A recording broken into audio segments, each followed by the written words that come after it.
Olá pessoal, tudo bem? Aqui é o professor Roberto. Essa é a nossa primeira aula de matemática. Nós vamos falar aqui um pouquinho sobre números, tá? Vamos falar um pouquinho da história, onde nós usamos no dia a dia, e vamos falar também sobre um pouquinho de conjunto, já para vocês ir se familiarizando com o nosso conteúdo, tá? Vamos aqui para a nossa aula. Vamos falar aqui um pouquinho da história, né? Do número, como tudo surgiu. Alguns historiadores falam que houve um tempo em que o ser humano ele não sabia contar, ele não distinguia, né? Não sabia, não conhecia os números. Porém, ele tinha a capacidade de, de quantitativa, né? Ele conhecia as quantidades, porém ele não sabia contar. Um exemplo, né, muito rápido é que a contagem deles era feita através de pequenas pedras que eles iam colocando dentro de sacos feito de couro, né? E assim eles conseguiam ter noção de quantidade, porém os números eles não conheciam, né? Em muitas reportagens que a gente vê pela internet, né, ainda existe tribos pelo mundo que ainda se encontram com esse grau, né, que eles ainda não sabem contar, mas eles conhecem a palavra quantidade, eles sabem que existe uma quantidade grande, mas eles não sabem o número, o valor real da, daquela quantidade. Porém, com a evolução, né, no passado, a evolução dos seres humanos, cada povo que existiu em diversas partes do mundo foram criando seus meios, seus métodos de contagem, né? Como, por exemplo, no Antigo Egito, né?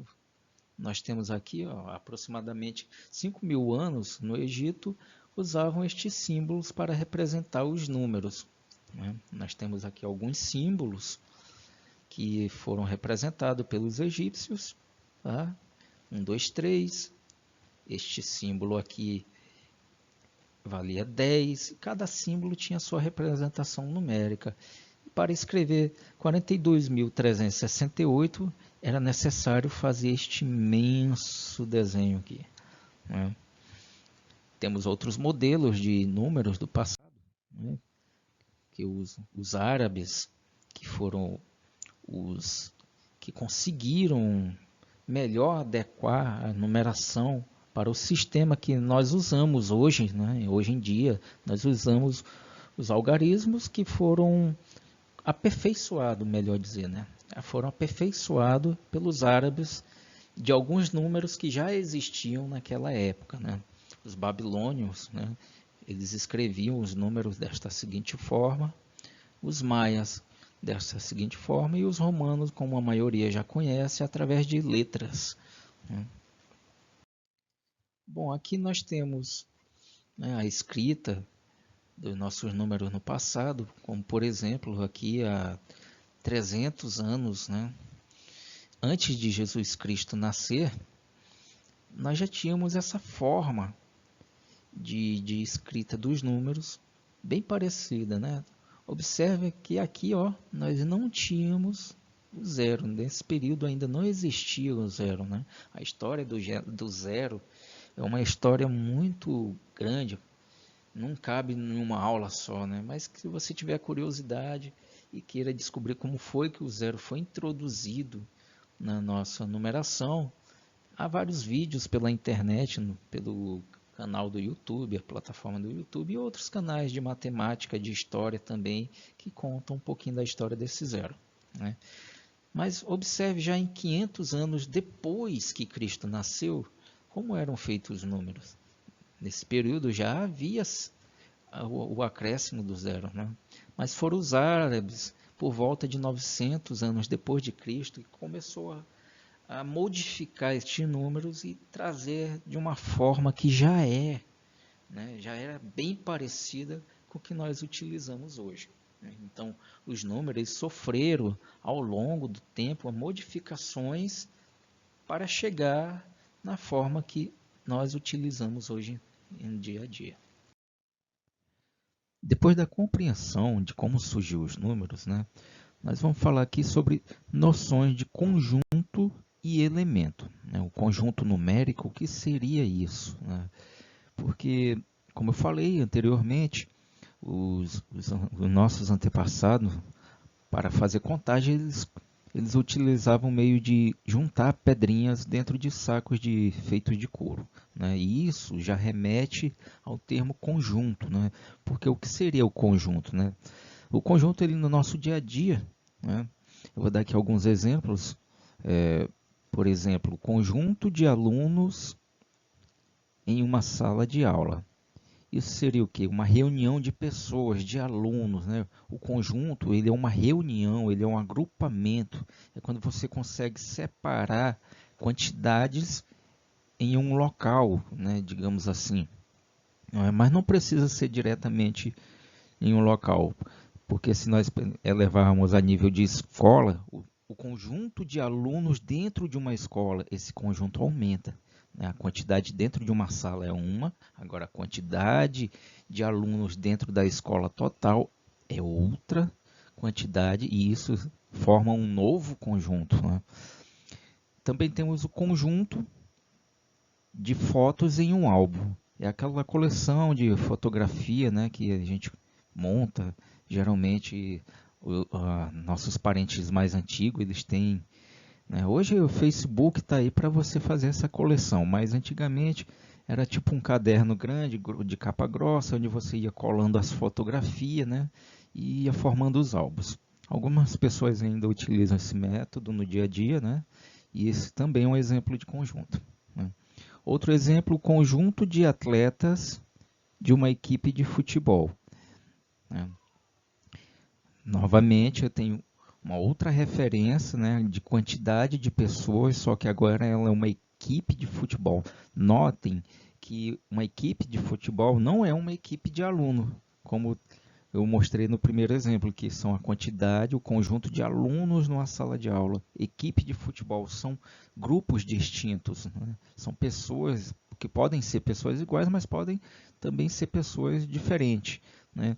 Então, podemos dizer que o conjunto, né, é um grupo, uma coleção de objetos onde os componentes de conjunto são chamados de elementos. Então, cada pecinha dentro daquele grupo, né, é chamado de elemento.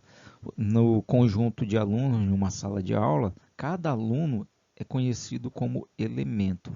Isso em relação ao termo conjunto.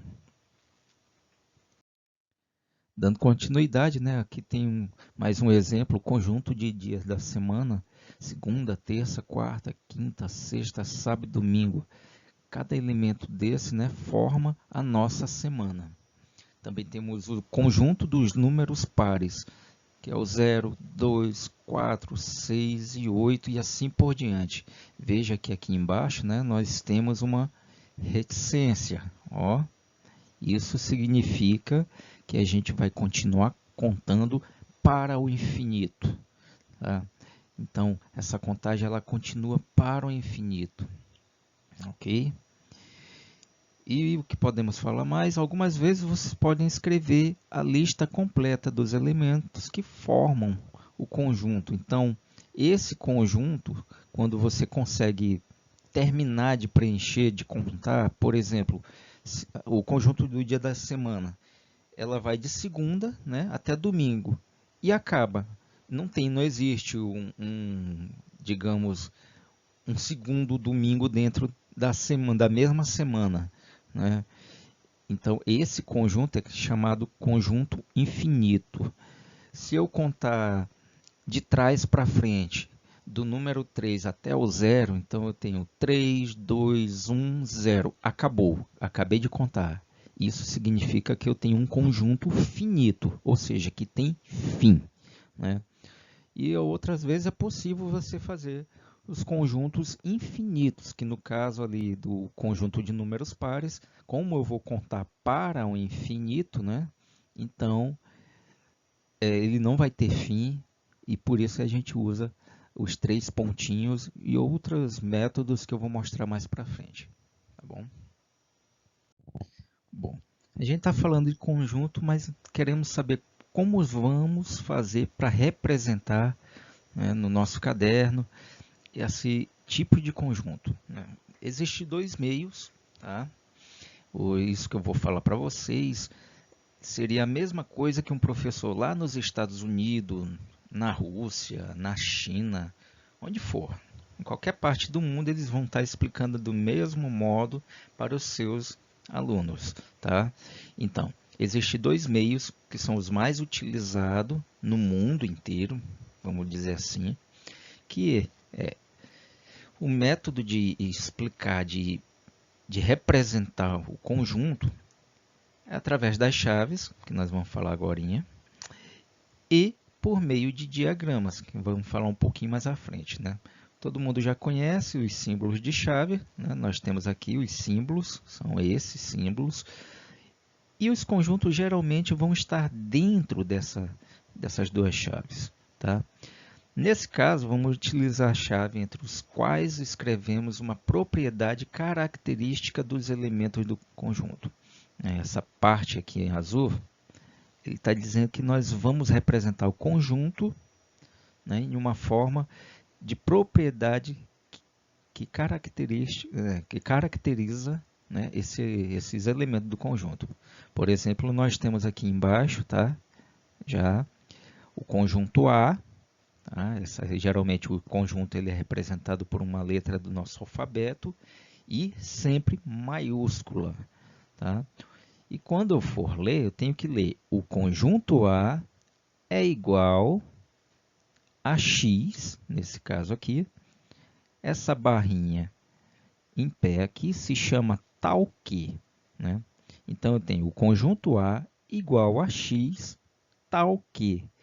X é um número par positivo menor ou igual a 10.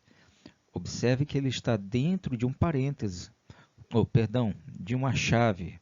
Né? Nós colocamos ele dentro de chave. Isso já é uma forma de conjunto representando as características dos elementos desse conjunto. Tá? Esse mesmo conjunto eu também posso, né, utilizar nomeando cada um de seus elementos, que no caso é o exemplo segundo.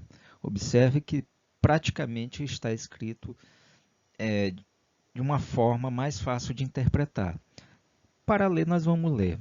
O conjunto A é igual aos elementos que vão de 0 até 10, sendo que esses elementos têm que ser par positivo.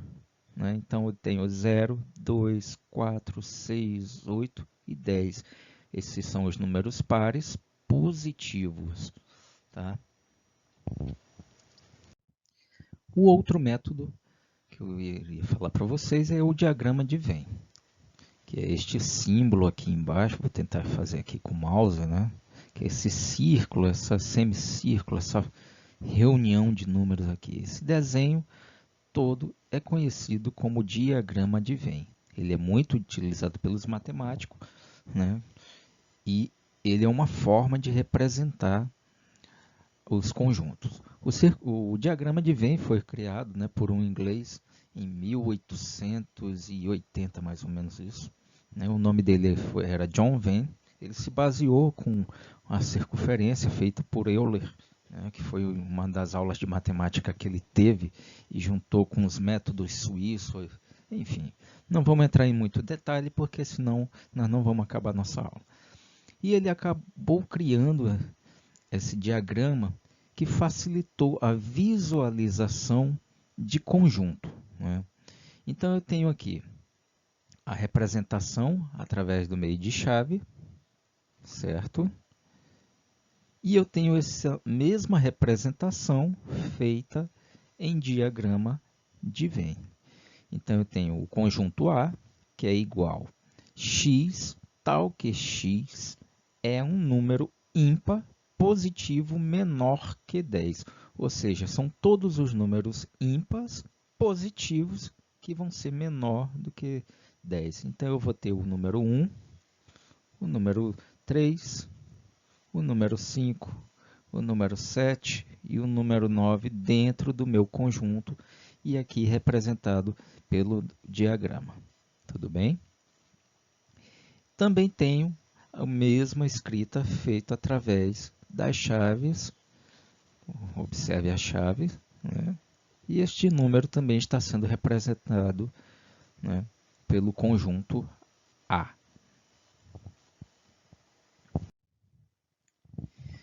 Agora que vai começar mesmo a nossa aula. Aquilo ali foi só para a gente ter uma ideia de conjunto, né? E agora nós vamos falar dos conjuntos. Conjunto numérico. Os conjuntos numéricos são os tipos de conjunto existente no mundo da matemática, no nosso universo. Talvez tenham outros tipos de números que a gente ainda não conhece, que os nossos cientistas matemáticos ainda não conseguiram encontrar, né? Mas os que são mais utilizados pela gente no nosso dia a dia são os números naturais, os números inteiros e outros números que eu vou mostrar mais para frente. O conjunto naturais todo mundo já conhece, né? Vocês viram no sexto ano todinho, todas as operações, todas as técnicas de matemática relativa ao conjunto dos números naturais. Para quem não lembra, né, o conjunto dos números naturais ele é representado pela letra N maiúscula, né, geralmente esse modelo de N aqui, vocês vão encontrar nos livros, nos sites. Quando vê esse N maiúsculo, já sabe que está falando de conjunto dos números naturais. E quem são os conjuntos dos números naturais?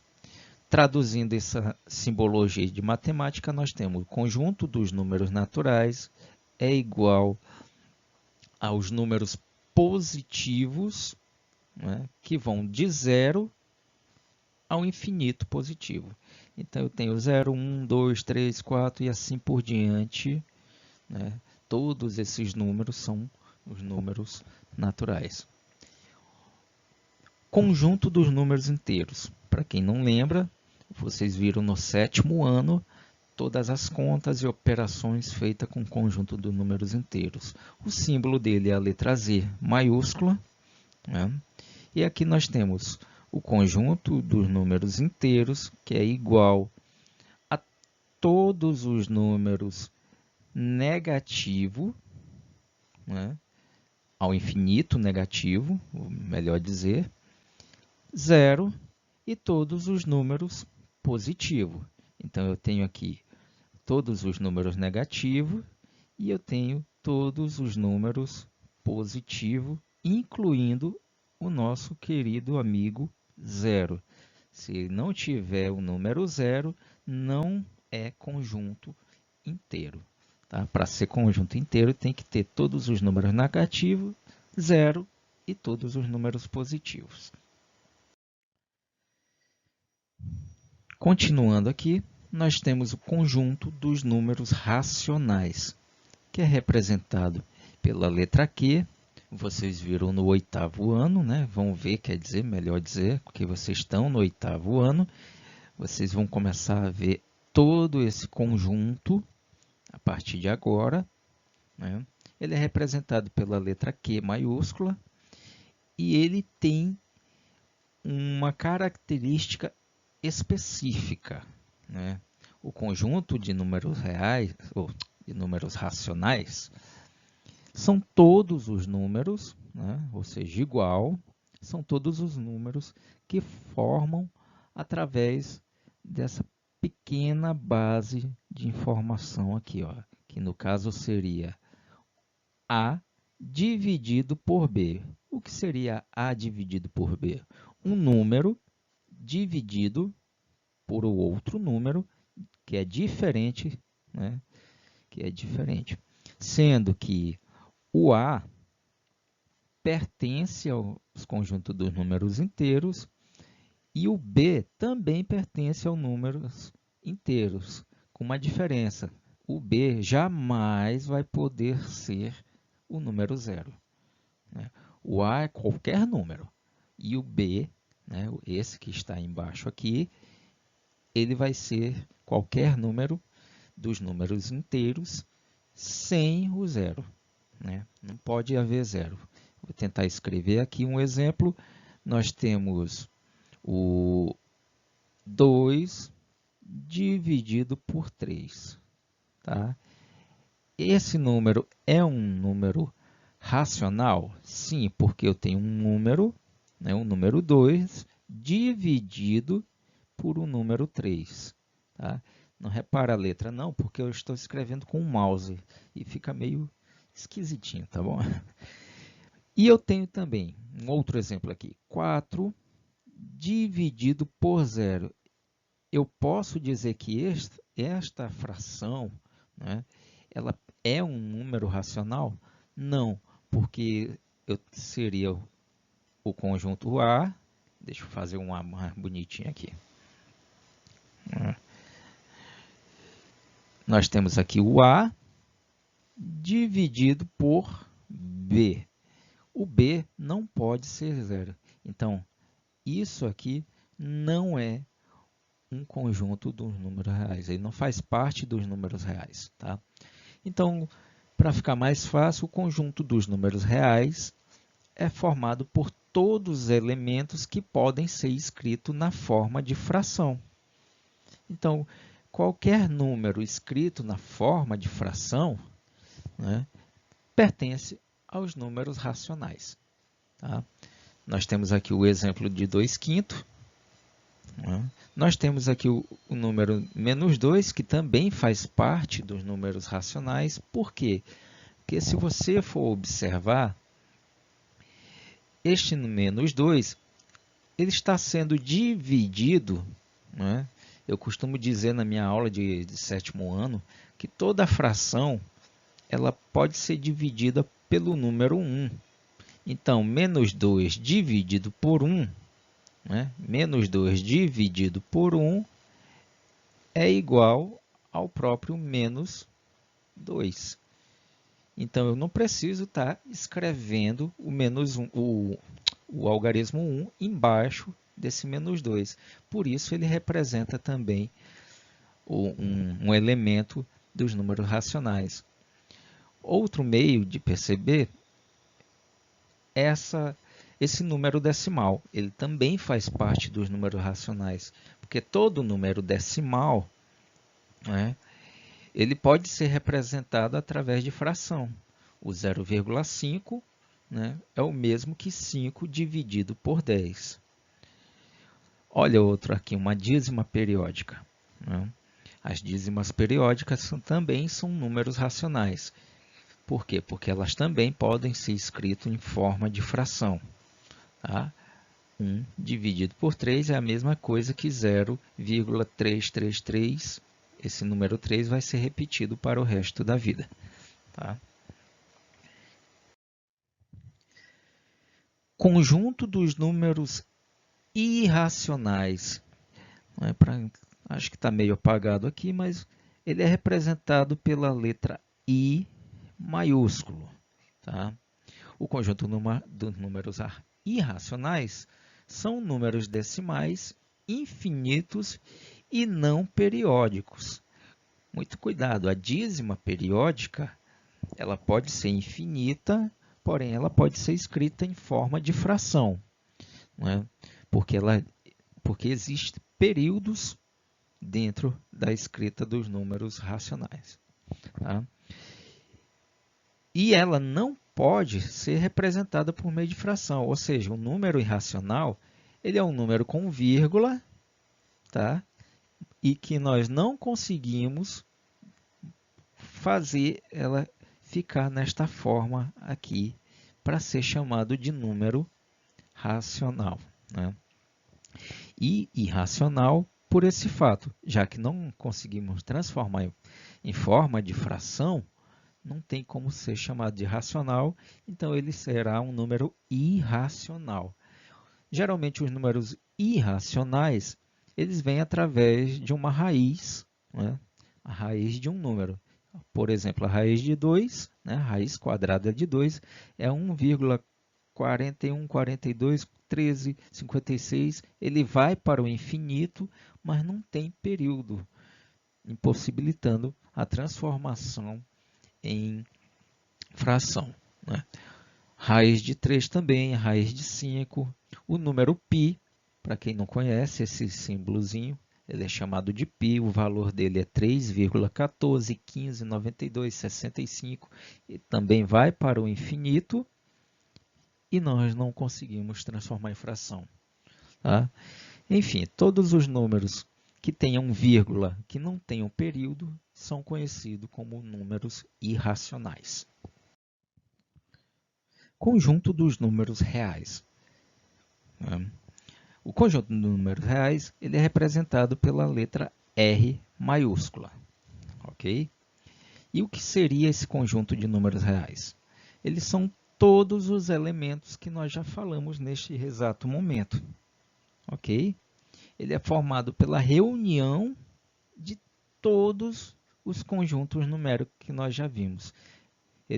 Os números reais eles são tanto números naturais, né, são números inteiros, números racionais, números irracionais. Então, os números reais são todos os números que você conhecer, né, que nós já falamos aqui agora.